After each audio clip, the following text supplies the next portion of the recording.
புரட்சியாளர் அம்பேத்கரின் தொடர்ச்சி தலைவர் எழுச்சி தமிழர் அவர்களுடைய ஆணைக்கிணங்க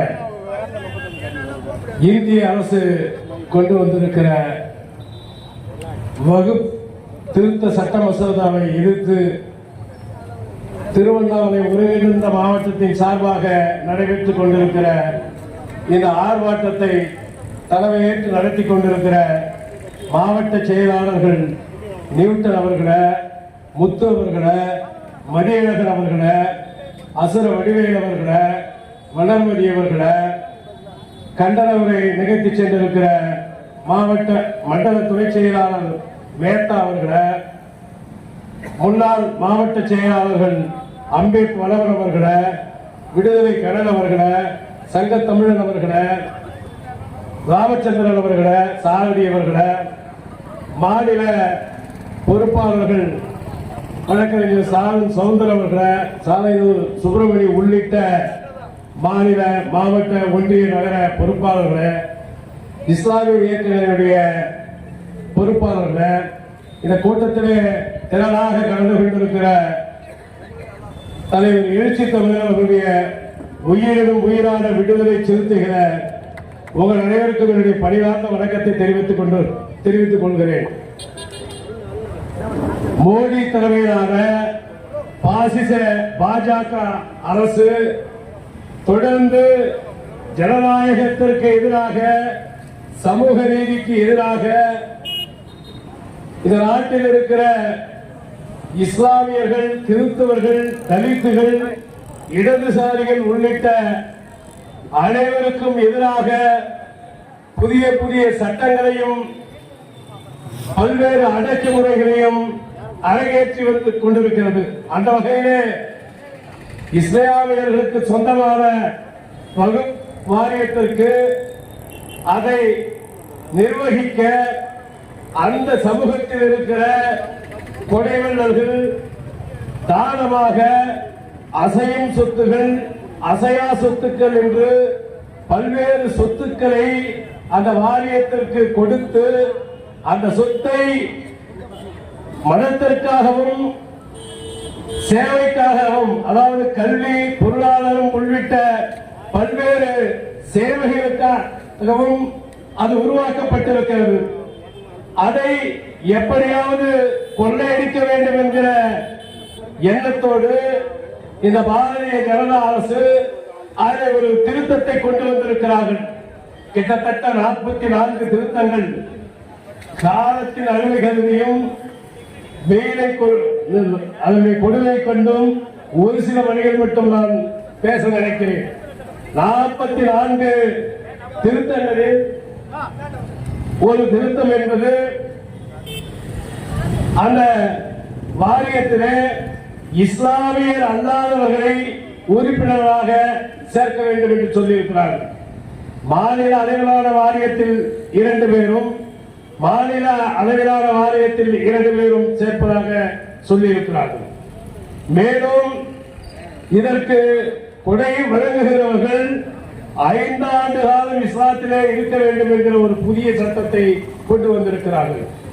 இஸ்லாம் மதத்திற்கு எந்த மதத்தை சேர்ந்தவரும் இந்த நாட்டினுடைய அரசியலமைப்பு சட்டம் வழங்குகிற அடிப்படை உரிமைகளில் இருந்து ஒருவன் தான் வேண்டுமானால் எந்த மதத்தை வேண்டுமானாலும் தருவலாம்.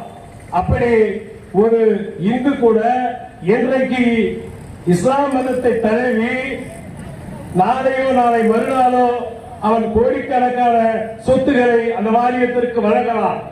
அப்படி வழங்கக்கூடாது என்பதற்காக 5 ஆண்டுகள் இஸ்லாத்திலே இருக்கிறவன் தான் கொடை வழங்க வேண்டும் என்கிற ஒரு சட்டத்தை கொண்டு வந்திருக்கிறது. அது மட்டுமல்ல, இதற்கான தீர்ப்பாயம் இருக்கிறது, வகுப்பாரிய தீர்ப்பாயம். அந்த தீர்ப்பாயத்திலே 3 நபர்கள் இருந்திருக்கிறார்கள். அந்த 3 நபரில் ஒரு நபரை குறைத்து 2 நபராக இருக்க வேண்டும் என்று திருத்தம் செய்திருக்கிறார்கள். இவருடைய நோக்கம் என்பது 100 ஆண்டு காலத்திற்கு முன்பே RSS என்கிற ஒரு பாசிச அமைப்பு அது உருவாக்கிய திட்டத்தை நடைமுறைப்படுத்துவதுதான் இந்த பாரதிய ஜனதாவினுடைய நோக்கம். எல்லா கட்சிகளிலும் அணிகள் இருக்கிறது. மாணவர் அணி, இளைஞர் அணி, மகளிர் அணி இருக்கிறது. ஆனால் RSS என்கிற ஒரு இந்துத்துவ பாசிச அமைப்புடைய அரசியல் பிரிவுதான் பாரதிய ஜனதா.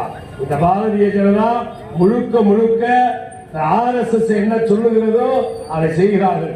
இவர்களுடைய ஒட்டுமொத்த நோக்கம் என்னவென்று சொன்னால், சிறுபான்மை மக்களாக இருக்கிற இஸ்லாமிய மக்களாக இருந்தாலும் சரி, அது கிறிஸ்துவ மக்களாக இருந்தாலும் சரி, தலித்துகளாக இருந்தாலும் சரி, அவர்களை எதிர்ப்பது, அவர்களை எதிர்க்கிற நோக்கம், நசுக்கிற நோக்கம் என்ன என்று சொன்னால், பெரும்பான்மை மக்களாக இருக்கிற இந்து மக்களை ஒருங்கிணைத்து மாபெரும் வாக்கு வங்கியாக மாற்றுவது, அதன் மூலமாக அதிகாரத்திற்கு வருவது, அதிகாரத்திற்கு வந்த பிறகு இந்த மக்களை ஏமாற்றுவது, நாட்டில் கலவரத்தை உருவாக்குவது, இஸ்லாமியர்களுக்கும் இந்துக்களுக்கும் கலவரத்தை உருவாக்குவது, இவர்களுடைய கட்சியை பலப்படுத்துவது என்பது மட்டும்தான் இவர்களுடைய நோக்கம்.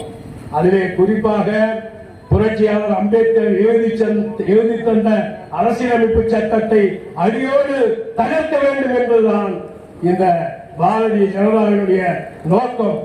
இன்றைக்கு அரசியலமைப்பு சட்டத்தை மாற்றுகிற வேளையில் இந்த அரசு முயல்கிறது. அவருடைய நோக்கம்தான் ஒவ்வொரு சமூகமாக, ஒவ்வொரு துறையாக அவர்கள் கை வைத்துக் கொண்டிருக்கிறார்கள். ஒரு சமூகம் ஒன்றாக இருக்கிறது என்று சொன்னால், தாழ்த்தப்பட்ட மக்கள் பல்லர் பறையில் அருந்தினர் என்று 76 பிரிவு சமமாக இருக்கிறது என்று சொன்னால், இவர்கள் தனித்தனியாக உடைப்பது, பல்லர் தனியா அவர்களை உடைத்து கிருஷ்ணசாமி, ஜான் பாண்டியன் போன்றவர்கள் எல்லாம், அரசியல் அறிவில்லாதவர்களை எல்லாம் அவர்கள் கையாளுகிறார்கள். அவர்களை கையகப்படுத்தி அமைச்சர் தருகிறேன், எம்பி தருகிறேன் என்று ஏமாற்றுகிறார்கள். அதே போன்றுதான் பெரும்பான்மையான சாதிகளையும் அவர்கள் உடைக்கிற வேலையை செய்கிறார்கள். இஸ்லாம் மதத்தில் கூட அதிலே சன்னி, சியா போன்ற பல்வேறு பிரிவுகளாக இருப்பவர்களை பிரிக்கிற வேலையை செய்து கொண்டு இருக்கிறார்கள். ஆனால் இப்படி இந்த சிறுபான்மை மக்களுடைய வாரியத்திலே நீங்கள் இந்துக்களை கொண்டு வருகிற போது, ஆனால் இந்துக்களுடைய ஆலயங்களில், அவருடைய கோவில்களில், இந்து அறநிலைத்துறையில் பார்ப்பார் மட்டும்தான் இருக்கிறார். ஆனால் இந்துவாக இருக்கிற பறையை யாராவது நீ சேர்த்திருக்கிறாயா? இல்லை. இந்த சூழ்ச்சி எல்லாம் தெரிந்தவர்கள் தான் இங்கே இருக்கிற தலைவர் எழுச்சி தமிழரை, புரட்சியாளர் அம்பேத்கரை, தந்தை பெரியாரை, காரல் மார்க்ஸை, காகித மில்லத்தை படித்த போராளிகள் என்பதை இங்கே நினைவுபடுத்த விரும்புகிறேன். எனவே நீங்கள் எத்தகைய சட்டங்களை கொண்டு வந்தாலும் உங்களை இந்த தமிழ் மண் என்பது முற்றிலும் மாறுபட்ட மண். எனவே இந்த மண்ணில் இருக்கிற ஒவ்வொருவரும் பாரதிய ஜனதா எந்த ரூபத்தில் வந்தாலும், எந்த கட்சிகளை மீது சவாரி செய்து இந்த நாட்டில் வந்தாலும், உங்களை ஓட ஓட இந்த மண்ணிலிருந்து மிரட்டுவோம் என்று கூறி வாய்ப்புக்கு நன்றி கூறி விடைபெறுகிறேன். நன்றி, வணக்கம்.